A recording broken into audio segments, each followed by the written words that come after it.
getting a little round ball action for this one. This guy's straight out of the 70s, man. Yeah, right? Yeah. Very creepy in a way, appearance-wise. But you know what?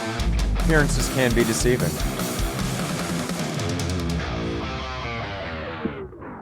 Welcome, everybody, to the Sports Experience Podcast. I'm one of your hosts, Chris Quinn, with my other co-host, Dominic DiTolla. And we're just a couple of comics who love talking sports, and we're just out here again. This time, like you said, talking basketball. Oh, yeah. Some basketball action. A guy who had an amazing college career. I mean, almost Pete Maravich levels as far as scoring, but never really could get it together in the NBA like Pistol Pete. No, and this is what I feel like is a great show of college players that just don't have it in the NBA game, and why the scouting is so important, because you can really be a great college player and not make it in the NBA. And we're talking about Adam Morrison. Adam Morrison. The Gonzaga man. The Gonzaga man with the 12-year-old cookie duster mustache in his 20s. Yes, it was a silly one, but also really went with his style. That was something I was thinking about. Was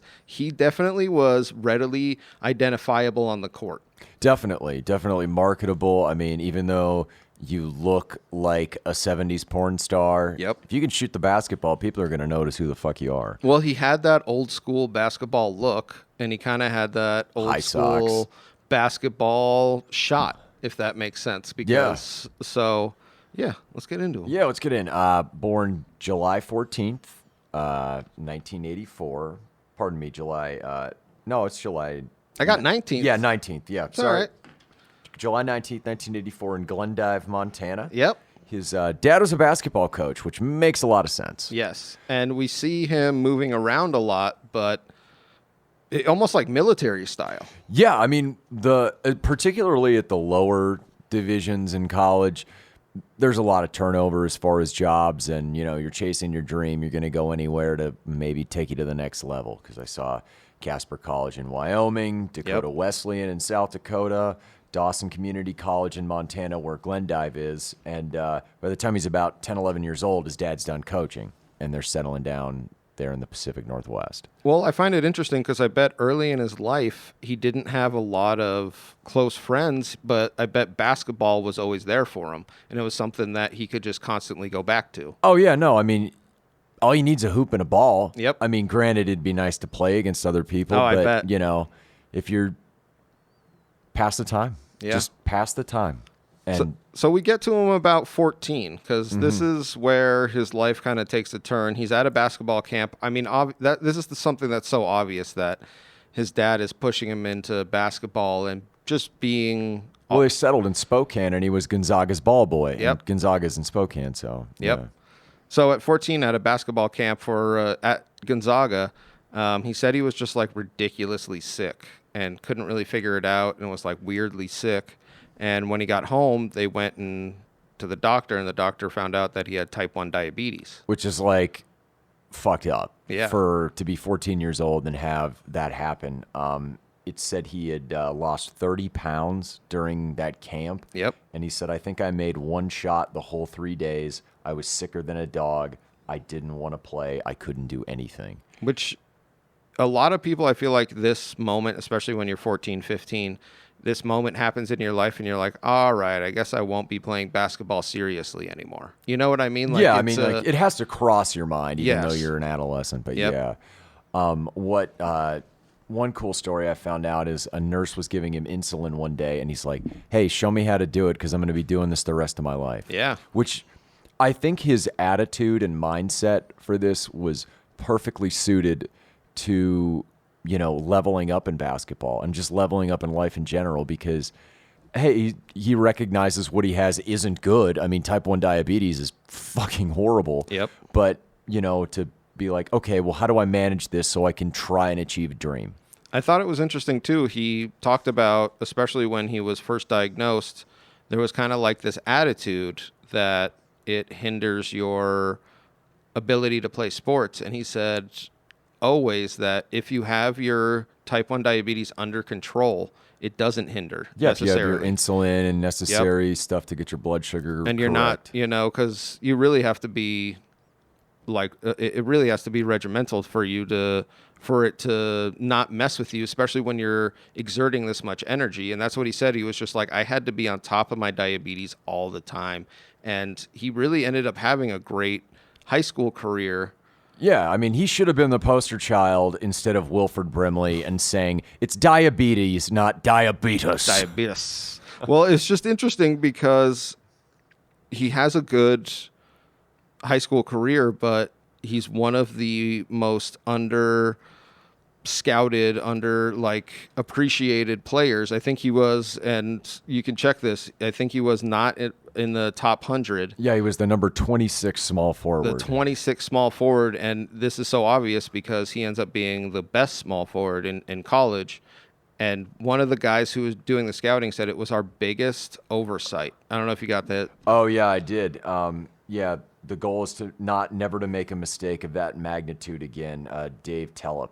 Yeah, of Scout.com. Of Scout.com. Because he went to Meade Senior High School in Spokane. Yep. And Spokane's not like a big type of city. I mean, it's growing, but it's not like Seattle on the other end of the state.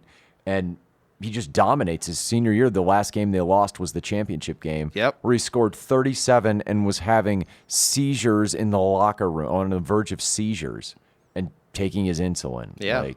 I mean, that's a gamer if you've ever heard one. Well, and I just find it interesting because he's such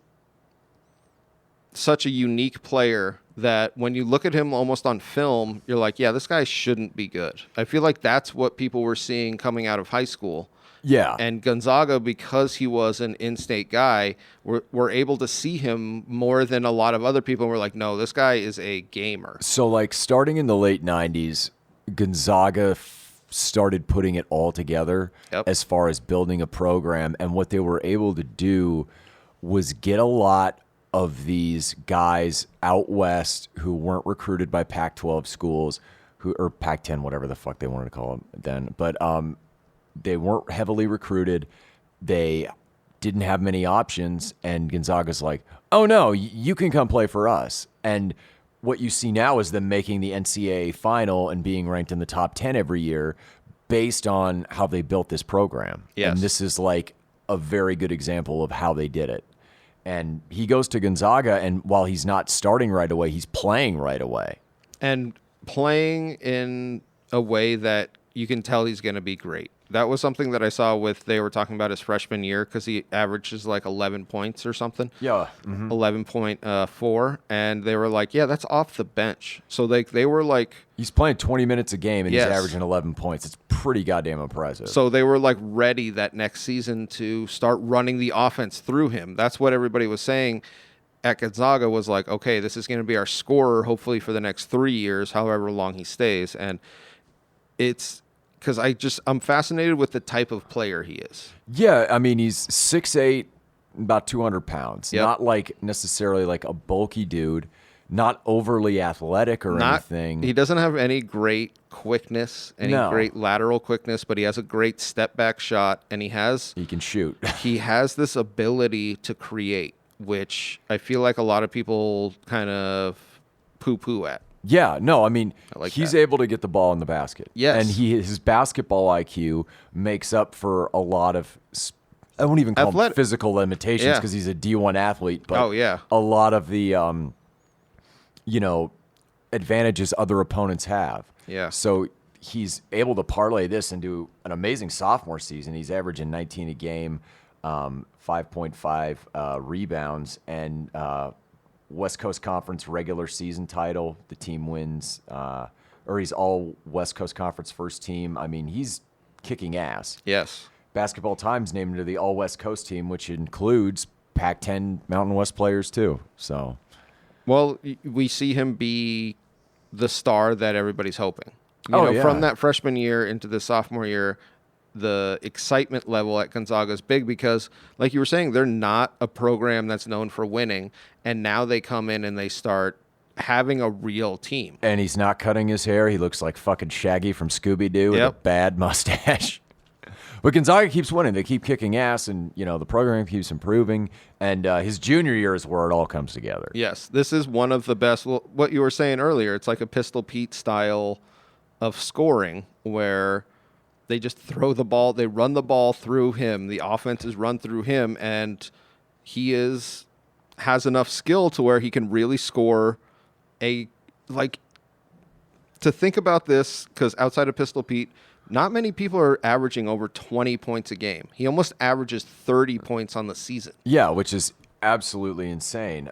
He really takes the nation by storm right out the gate, bat. right out in Maui. 25 against Maryland, 43 in a triple overtime win versus Michigan State. I want to say Tom Izzo said that was the head coach of Michigan State. He was just like, that was one of the best basketball games, and we came to the point where it was just like, all right, we're not stopping Morrison. Hopefully he'll dish the ball and we can stop that person. Hopefully one of his teammates fucks something up, because he's not doing it. And they didn't. And then he had dropped another 43 again against Washington, who was really good that year in 2005. He had 13 30-point games. That's like half the season you're averaging 30, which is utterly insane. He had 5 over 40. Yeah, and he was shooting 43% from three, so you're just like, this guy can score from anywhere and create. It was interesting when he first came to Gonzaga. They kind of have like little pickup games for the guys going. And what was said about him right away was nobody's going to be able to guard him. He's like a mismatch in the weirdest ways. Yeah, because he doesn't have the luxury of the freakish athletic ability, so he relies on basically his guile and basketball IQ to create shots, and a lot of guys defending him don't know what that is. Yeah. So he did an incredible job, and Gonzaga, I believe that year was like a 2 seed in the tournament. I mean, they were 2 or 3. Yeah, this was like the first year where they finally got that recognition, like, okay, you're a nation power. Yeah. And they roll into the Sweet 16. You're thinking like, oh, this could finally be their Final Four that they've never had before up to that point. And everything falls apart against UCLA. One of the worst, and I think it's like a 12-second stretch. It is 3 turnovers. Yeah, it's one of the worst, and it's like heartbreaking for that team, because literally they're just like, all right, inbound the ball, hold the ball, and it was literally like it was like they buttered up a watermelon and threw it in. Right? They were just like, oh no, whoa. The egg toss or whatever. Yeah, it was just like I've just felt so bad for Gonzaga, and I mean, give it up to UCLA, who was just like, this game isn't over. 17 points down in the second half. That's 17 down. Oh man. I mean, Falcons fans probably know how that feels, but like basically they handed the game to UCLA, who ended up winning, and then Morrison with the classic shot, not basketball, but photography shot. Yep. He, after the game, probably knew he was leaving. I mean, you average that many a game in college. Jesus Christ. You'll probably be a lottery pick. He just broke down, like collapsed. And started crying on the court. And he got both sides of it. So some people were like, yeah, that's what happens when you lose and you're not going to come back. And then other people were like, yeah, you got to save that for the locker room, kid. Which, hey, pussy. Yeah. No, but like, it's like that scene in Dumb and Dumber where Lloyd's like falling to the ground. He's like, I got robbed by a sweet old lady on a motorized cart. Didn't even see it coming. But he said, I thought it was interesting. He said, if that's the most embarrassing moment in my career, I can live with that, because he felt like it did mean that much to him. Yeah, the guy wanted to win. It's not like he ran into the stands like Ron Artest and started fighting UCLA fans. I mean, I can understand it. I mean, granted, most people would have gone into the locker room and just like that's where that happens. Down. Yeah, but still, like who cares? No, you lost a Sweet 16 in a game you rightfully should have won. Yeah, the way it was lost, it was like, oh, wow. Yeah, like if they probably had the brakes beat off him or something, he probably wouldn't have reacted like that. No, not at all. And it was something that he said was one of his biggest regrets was not making a Final Four, which he felt like they were destined to. They rightfully should have that year, but that's why they play the games, unfortunately. Yeah, that's why we love it. But 2006 West Coast Conference Player of the Year, Oscar Robertson Trophy, which he shared with a fellow Caucasian, J.J. Redick at Duke. Forgo to senior season, obviously. I mean, he's an All-American. Like at that point, the money's there, and the guaranteed money's there in the lottery. Yep. And he has the luxury of it also being a very weak NBA draft as far as talent pool. This has to be one of the weakest. When I was going through it, because I was like, who was even drafted in 2006? Like, when I was going through it, it was just like, oh, geez. So I was thinking about this. If he came out in 2005 or if he came out in 2007, he might not have broken the top 10, even with this scoring. Hey, everybody. Just want to take a quick break to let you know that our Sports Experience podcast is brought to you by Engle Studio here, and they're here in Tucson for all your recording needs. Yeah, no, he probably in those years would have likely gone at the end of the lottery or just outside. Like, he still would have been a first-round pick. Yes, 100%. He would not be drafted as high as he was in the year that he came out. Which is almost the same for everybody that went in that top. You know, I think it was like the Marcus Aldridge went before him. It's like, and he had a good career. That was like the only guy. Yeah. I think Rondo went like 25, and like that's it for that draft. It was not cupboard was pretty bare, which helped this hype around him. He was basically looked at because of his size, because of the small forward position, because of his shooting ability and his basketball IQ. There were people, I will not name them, who thought he'd be the next Larry Bird. This starts getting dropped a lot in this, his final season and this build-up where this hype train starts going and nobody's slowing it down. Yeah, because they're like, this is a weak draft. This guy's dropping in 30 a game. He's white, obviously. I think that played a large factor into the Larry Bird comparison. Of course. But, yeah, and no disrespect to him, you go where you go. And he was selected third overall by the Bobcats, the first pick where Michael Jordan was in charge. Which I feel like was an unfortunate destination because they were not an established franchise, so they weren't. No. I just feel like they weren't ready for a player like him. No, they're basically starting from scratch, I think, 2 years before. Yep. And you have this guy who spent his entire life in Montana, Washington area, and you're flying him all the way across the country, no idea what's going on, and you're landing on a shitty team. And they talked about that a lot. I had read he just couldn't take the losing. It weighed on him so much because at Gonzaga, they barely lost. I heard about this, and I heard some conflicting stories where he kind of was talking shit about not the team losing and not caring enough almost. Yeah. And I heard a quote from Jared Dudley. Okay. And he said, we never connected with him because he was the type of guy that wouldn't take a shower. So he stunk. Yeah. And he was like... He was an eccentric dude. He had like chewing tobacco and he would like spit it everywhere. Yeah. And he was like, dude, he had like 3 polos and they all stunk in the locker room. And we were like, dude, you got to take a fucking shower. And he was like...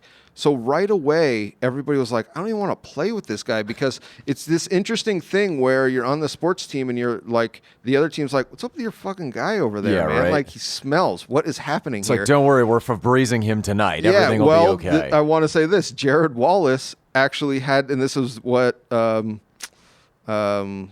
said. He was just like, Jared Wallace actually had to force him to take a shower. This is a grown man. And he was God. like, no, you're not coming to practice. Smelling like this. When a 5-year-old's like, I don't want to do bath night, you're like, okay, it's because you're 5. You're still going to take one. But like an adult man going, I don't need to shower, and you have access to a shower, that is some And that's weird shit. That's where he said the disconnect in the team was. Not the losing, not the that kind of shit. It was more like he thought he was... It's socially... He is so eccentric. That was a great way of putting it because it's such a weird thing. It's socially acceptable, in my opinion, to dislike someone if they smell and choose to smell that way. Exactly. Yeah. And you're out there busting your ass all the Sweating. time. And then you're like, I don't want to fucking guard Morrison again. You know, that's hilarious, though. I was just thinking about it. Most of the time in prison, there's a lot of forceful action going on in the shower. But not getting someone to take a shower... That's a whole new level. I know. That's just like, yo, man, you stink. I ain't going to fuck you, but, you know. But he actually does have an okay first season. His rookie year was decent. And people say that his numbers are very much like other great ball players who have a rookie season. They're getting used to the league. He fucking averages 11.9 points a game. Yeah. But he loses his job. Well, right away, and this is what I wanted to talk to you about, was they said his lateral quickness wasn't there, and in defense, he was like a problem. And see, that's where the rub is for him is if you can't play two-way basketball, you're not going to be able to start. And losing your job, into your rookie season, you only started 23 games. Yep. Drafting a guy third overall, granted, every basketball team, every NBA team that's great needs a microwave guy who's the sixth man. You can just put him in, and he's good for 10 to 12 points a game. Yep. He'll just get hot at the right time when you put him in, and that's all he's there to do is score. But picking a guy third overall and trying to make him your franchise player and he can't play any defense or he struggles to play defense, that is a huge red flag. It's such and we're going to go back to it. The draft was so bad that players with holes like this went in the top 5.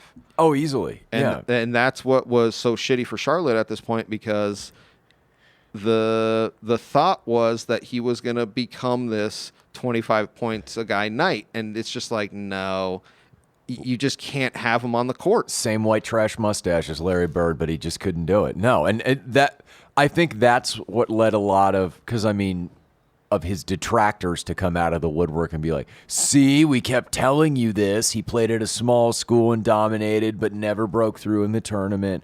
All this other stuff for holes in his game, and it's just a fucking coming together of the worst types of things. His game was looked at incorrectly. That's the thing, is like you were saying, he would have been one of the best six-man, or even just like a rotating 5. You know what I mean? Like he just shouldn't have been the focal point. If he's drafted at 23 or 33 and this is what it is, everyone's like, oh, that is totally great. Yep. That's awesome. Exactly. But when you're drafted third overall, it's like, oh, Jesus Christ, what do we do? And he had all this hype coming from this year in college. So it was thought that he was going to, and it sucks for these guys so much when they get compared to guys. Because they're not out there self-aggrandizing for the most part. Exactly. I mean, some guys do, obviously, but it's so small in comparison. Yes. And he has an unfortunate thing happen to him the following season. Yep. He missed the entire 2007-2008 year with a knee injury he suffered October 21st, 2007 in the preseason. Yeah, he tears his ACL against the Lakers. Not even just the Lakers. Luke Walton. Yeah. Old Wildcat. Right. And it's one of these quotes that you hear, and he said he was struggling with defense before he had this injury. That sapped him of everything, probably. And like they were just like, yeah, there's no way that he's going to be able to play defense in the NBA. No. And like that was what it was like, kind of known with this injury, because the Bobcats essentially just release him. Yeah, and the saddest part is when he gets to the NBA. He gets traded, but what ends up happening is his shooting percentage from college, where he's 40% from three, 50% from the field, it's dropping into the high mid-30s. And for your small forward who's allegedly this scoring machine, you can't have it. You just can't have it. And that's interesting, because a lot of shit is talked about his defense, but he really needed to have a better shooting percentage. And I feel like they're going to say it like 8 more times on this podcast. The hype train destroyed him, because he could have developed that. Yeah. Like that's the thing I really feel bad about Adam, is not necessarily bad, because he still has a good life going, but that I feel like if it was a different draft, the development in his game, he just would have been given time. Drafted by another team or something. It's all circumstance. Oh, it's so crazy how that works out. Granted, there are transcendent people who will dominate wherever they go. And don't get me wrong, they exist, but they're so few and far between in comparison to like somebody who goes somewhere where they're believed in and used properly as far as their skill sets. Yes. And he has a down year in 08-09 because he was never the same after that. Plays in only 49 games, less than 5 points a game, and 36% from the field. You just can't have it, man. No. You just can't. And Charlotte, by this point, is ready to get rid of him. Well, they need to because it's obvious that he's not going to improve. That's the other thing that I feel like with some of these guys coming out of the college is their ceiling is pretty much hit. So they're not improving like you want. Mm-hmm. So we see him get this injury, and Charlotte is pretty desperate just to offload him, and they end up trading him to L.A. Mm-hmm. Those Lakers, not those Clippers. Yeah, those Lakers. And which is interesting because he ends up winning a title. 2 titles. Yeah. Oh, shit. Was he on there for 2 years? Yeah, only one of the postseasons he played in, but yeah, he was on the team for both years. Wow. What an interesting... You know what I mean? Like, it's so weird because there was talk about him in 2006 that he could take a franchise to this next level. And now he's the last guy off the bench. And it's 2008, 9. Yeah, or whatever, 9, 10. And they're just like, yeah, you're not even going to play in these playoffs. You're going to wear that sweatsuit like a champion and smell at the end of the bench with some social distancing involved. Kobe needs Gatorade, stat. Yeah, right? What's up, Kobe? No, but like we were talking about before, he's a very eccentric guy. Yes. Apparently, he got along well with Ron Artest. Yeah. I read that, and I was just like, those guys should have been on a team. Oh, they should have been on any team, not even a basketball team. Like a competitive bowling team. Just nothing with sharp objects for Ron. But, yeah. By that point, though, after... the 2010 postseason, he tries to sign on with the Wizards, cut after the preseason. Yeah. And then he begins his little European magical mystery tour. Yeah, which I feel like they kind of do if you're any kind of a name in the past decade. They're like, well, come out for 20 games or whatever it is. You know what I mean? We will provide you with vodka and whores. Yes. But exactly. Yeah, he... he goes to Serbia and plays for a while, goes to Turkey, plays for a while, about a year apiece. And 2012, he played in the summer league for the Nets and Clippers. Yeah, tries to catch on with them. Yeah, he was really trying to make another NBA team one last time, and it just didn't. No, it never panned out for him, which is pretty unfortunate considering, like, man, what could have been. Yep. Because him not translating to the NBA is one thing, but just like all the shit that happens to him is like, man, it's not your fault. Yeah, no, it's a sad story. That's the thing about these guys is so much is left up to chance. Oh, yeah. They put in so much work and so much is left up to chance. Michael Jordan is as good as running basketball teams, not as a player, but running them as he is as a competitive golfer and a baseball player. Not good. Yeah. It's interesting. It is. It's insane. Yeah. But, he goes back to Gonzaga, summer 2003, student assistant. Got his degree, 2014. Yep. Can't knock that in sports management. And then assistant video coordinator, 2014, 2015. And then just disappeared for a little bit, kind of. Well, he also was doing some radio stuff. Yeah. Uh-huh. But then... yeah, he kind of went off the grid, and I had to deep dive this one because I found it so interesting. So on a podcast, there was a Gonzaga senior who stated that Adam, because they were like, well, where is Adam? We haven't seen him in a while, because they were just kind of chatting like you do on a podcast. Yeah. And he was like, oh, man, I don't know. I think he's held up in that bunker he has in his house with all those guns. And he was, like, joking. And Adam heard it and was like, well, first off, that guy's never been to my house. Yeah. I don't have a bunker, and I don't have a bunch of guns. No. He has firearms, though. Yes. A number of them. That was the thing that he said. He was just like, it just sounded like I was... this long-haired weirdo, like basically Ted Kaczynskiing it, and he's living at the pictures I saw. It's a nice estate, near Spokane, and that's what I mean. He just like, I don't want to live. I want to live out in the middle of nowhere, kind of thing. Which a lot of us actually really do want to have that. But he was so hurt by these comments that he actually thought about taking legal action. Because of the way that because it was so hyperbolic. Yes. And, I mean, people can get a negative image of you. Here comes ATF knocking at your door. And the reason he owned so many guns is because he lived kind of on the outskirts. Yep.